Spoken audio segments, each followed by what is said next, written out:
جائے، اس کے ساتھ کھڑا ہوا جائے۔ اگر وہ غریب اور کمزور ہے تو اس کی غریبی اور کمزوری کو نہ دیکھا جائے، بلکہ ایمان والا ہونے کے ناطے سے تمام مسلمانوں کی ذمہ داری کہ اس ایمان والے کمزور اور مظلوم کا ساتھ دیا جائے، اس بیچارے ستائے ہوئے انسان کا ساتھ دیا جائے۔ یہ ذمہ داری میرے اور آپ کے اللہ نے لگائی ہے، لیکن اسی کے ساتھ ساتھ میرے اور آپ کے اللہ نے ایک اور ارشاد فرمایا، اے اللہ کے نیک بندو، اگر تم یہ دیکھو کہ ہماری سمجھ نہیں آ رہا ہے حق پر کون ہے ناحق کون ہے، سمجھ میں کچھ نہیں آ رہا ہے حق پر کون بات کر رہا ہے اور ناحق کون ہے، دونوں کی باتیں برابر ہیں، دونوں کی باتیں سمجھ میں آ رہی ہیں، سمجھ میں نہیں آ رہا ہے کہ حق کون ہے ناحق کون ہے، تو اس کے ضمن میں میرے اللہ کی طرف سے حکم یہ ہو گیا کہ اب چپ چاپ اپنے گھروں کو جا کر کے بیٹھ جاؤ، اپنے گھروں کے دروازے جا کر کے بند کر لو۔ جب تمہیں یہ نہ معلوم ہو کہ حق پر کون ہے،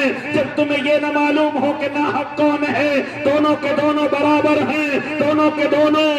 ایک دوسرے پر ظلم کرنے کے لیے تیار ہیں، تو پھر اس وقت میں اللہ کے نبی ارشاد فرماتے ہیں یہ اب فتنے کا دور ہے، یہ اب فتنے کا دور ہے۔ اے مومن، اب تیری ذمہ داری یہ ہے کہ اپنے گھر کا دروازہ بند کر لے، تجھے جھانک کر کے دیکھنے کی بھی اجازت نہیں ہے، تجھے کھڑا ہو کر کے دیکھنے کی بھی اجازت نہیں ہے، ورنہ یہ فتنہ کب تجھے اپنی لپیٹے میں لے لے کوئی بعید نہیں ہے۔ اس لیے اگر تجھے یہ معلوم نہ ہو کہ حق اور ناحق کیا ہے، تو اب تیری ذمہ داری ہے کہ تو اپنے گھر میں پہنچ جا، آرام اور سکون سے بیٹھ جا اور گھر کی کنڈی لگا لے، تجھے جھانکنے تک کی بھی اب اجازت نہیں ہے۔ اس لیے اللہ کے نیک بندوں، کہاں ہے ہماری یہ ذمہ داریاں؟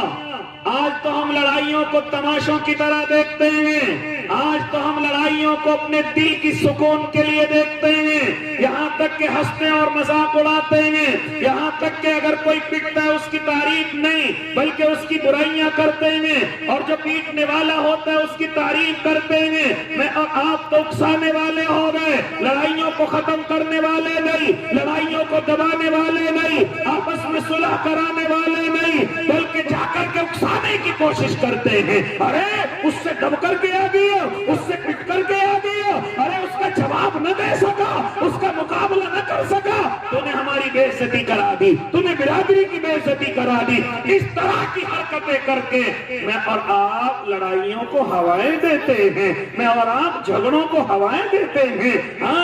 چڑھاتے ہیں۔ کیوں پولیس سے ڈر رہا ہے؟ سب میرے ہاتھ میں ہے، کیوں ڈر رہا ہے؟ تھوڑا سا پیسہ خرچ ہوگا لیکن یہ بے عزتی برداشت نہیں ہوگی، یہ ذلت ہم سے برداشت نہیں ہوگی۔ یہ حرکتیں کون کر رہا ہے؟ یہ حرکتیں کرنے والے کوئی اور نہیں، مسلمان ہیں۔ یہ حرکتیں کرنے والے کوئی اور نہیں، اپنے آپ کو ایمان والا کہنے والے ہیں۔ پھر کہاں سے آپس کی نا اتفاقی ختم ہو جائے،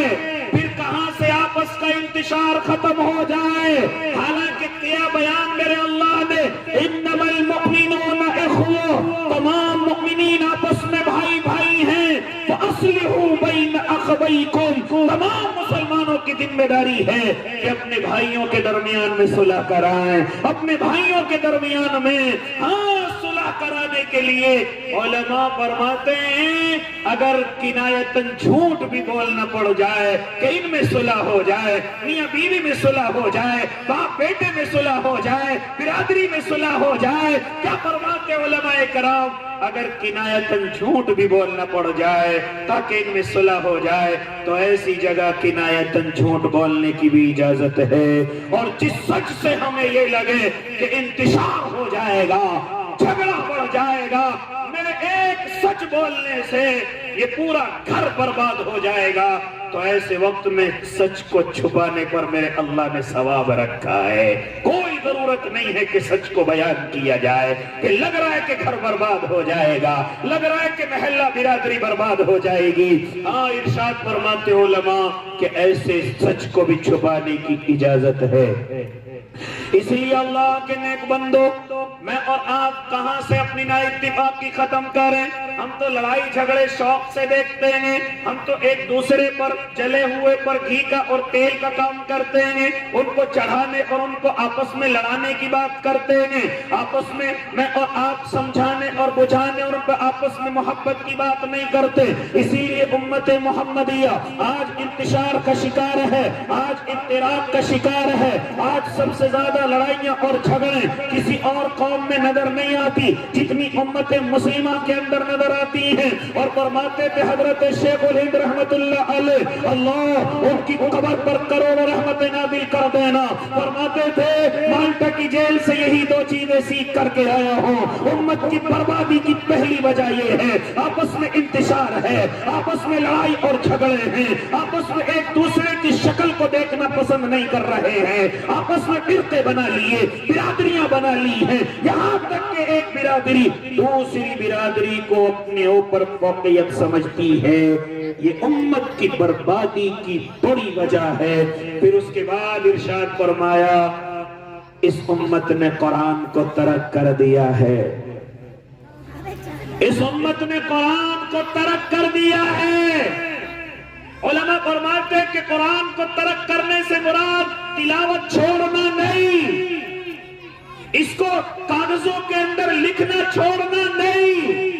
قرآن خوانی میں پڑھنا چھوڑنا نہیں، بلکہ فرماتے علماء کرام قرآن کو ترک کرنے کا مطلب یہ ہے اپنی مرضی سے زندگی گزار رہے ہیں، کوئی قرآن سے سبق لینے کی ضرورت نہیں، اپنی مرضی سے سیاست کر رہے ہیں، قرآن سے سبق لینے کی ضرورت نہیں، اپنی مرضی سے تجارت زراعت اپنی مرضی سے اس دنیا میں کامیاب ہونا چاہ رہے ہیں، قرآن سے سبق لینے کی ضرورت نہیں ہے۔ حالانکہ میرے اللہ نے قرآن مقدس میں ہر جینا اور